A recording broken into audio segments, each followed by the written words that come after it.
지금부터 오늘의 전원합의체 판결을 선고하겠습니다. 허가되지 않은 일반 촬영과 녹음은 여기까지 허용하겠습니다. 장례를 좀 정리해 주시겠습니까?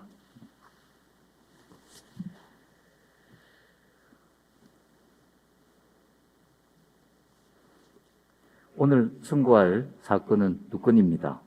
민사사건을 먼저 선고하고 이어서 형사사건을 선고하도록 하겠습니다. 2021-241618 구상금 사건입니다. 원고 피상고인 근로복지공단, 피고 상고인 주식회사 태장전기 한국전력공사입니다. 이유 여지를 말씀드리겠습니다.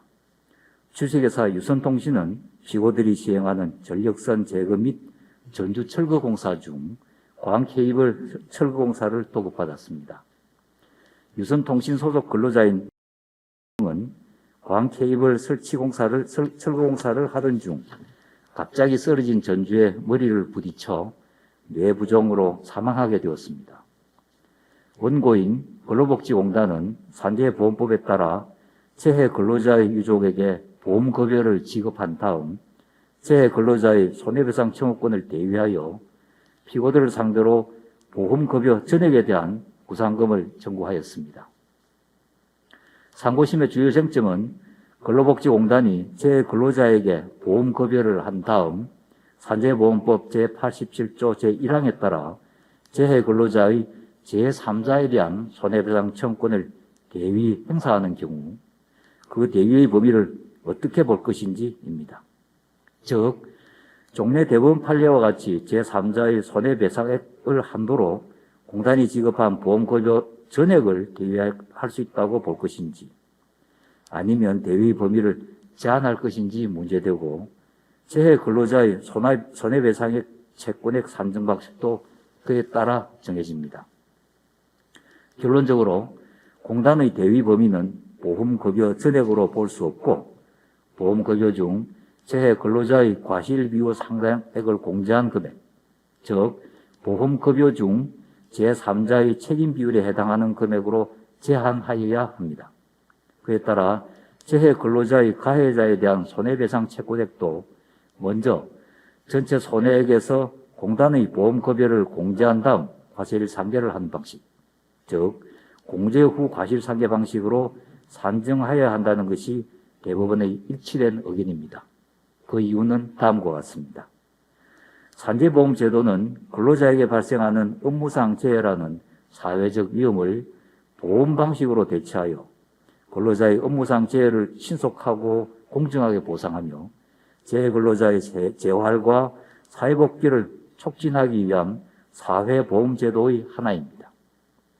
산재보험은 제정 당시에는 책임보험적 성격이 강하였지만 이후 산업 현장의 고도의 위험으로부터 근로자를 보호할 필요성이 더욱 요구되었고, 판례도 출퇴근 시 발생한 재해를 업무상 재해로 인정하는 등 산재보험의 사회보험적 기능이 강화되어 왔습니다. 산재보험법은 재해 근로자의 과실 유무와 상관없이 보험급여를 지급하도록 함으로써 공단의 부담으로 재해 근로자에게 발생한 손해를 전부합니다. 손해 발생에 재해 근로자의 과실이 경합된 경우에도 보험급여 중 적어도 재해 근로자의 과실 비율에 해당하는 금액만큼은 보험자인 공단이 재해 근로자를 위해 본래 부담해야 할 비용으로 보는 것이 합리적입니다. 산업 현장은 필연적으로 위험에 노출되어 있어 산업재해를 입는 근로자에게 과실이 전혀 없는 경우는 매우 드뭅니다.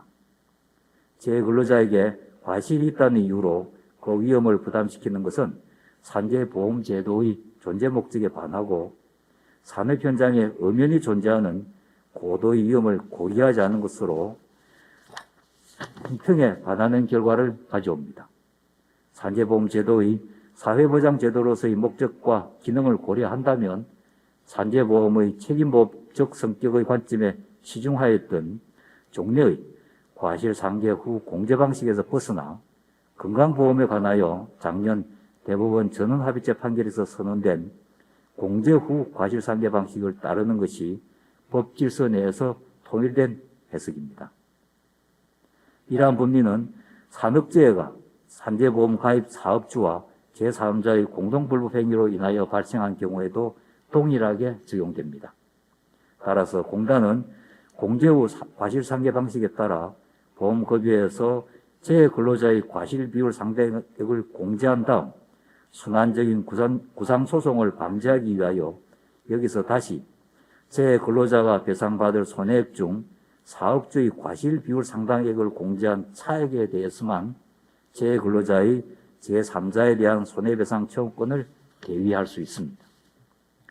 이와 달리 재해근로자의 가해자에 대한 손해배상액 산정 방식과 관련하여 먼저 전체 손해액에서 과실상계를 한 다음 거기에서 보험급여 전액을 공제하여야 한다거나 공단이 보험급여 전액에 대하여 재해근로자의 제3자에 대한 손해배상 청구권을 개위할 수 있다는 취지의 대법원 1989년 4월 25일 선고 88-5041 판결 및 같은 취지의 판결들은 이 판결의 견해에 배치되는 범위에서 모두 변경하기로 합니다. 또한 산업재해가 사업주와 제3자의 공동불법행위로 인하여 발생하고 여기에 재해근로자의 과실이 경합한 경우에 공단은 보험급여 전액에서 재해근로자와 배상받을 손해액 중 사업주의 과실비율 상당액을 공제하고 차액이 있는 경우에 하나여 그 차액에 대하여만 공단이 제3자에 대하여 구상할 수 있다고 판단한 대법원 2002년 3월 21일 선고 2000-62322 전원합의체 판결 등도 이 판결의 견해에 배치되는 범위에서 모두 변경하기로 합니다. 같은 취지에서 수급권자가 사업주 또는 제3자로부터 동일한 사유로 보험급여에 상당하는 금품 또는 손해배상을 받음으로써 공단의 보험급여 의무가 면제되는 한도에 관하여 재해근로자의 과실 비율이 제외되지 아니함을 전제로 보험급여 전액이라는 취지로 판단한 대법원 1978년 6월 14일 선고 76-2119 전원합의체 판결 등도 이 판결의 견해에 배치되는 범위에서 모두 변경하기로 합니다. 이상의 법리에 따라 이 사건 결론에 관하여 봅니다.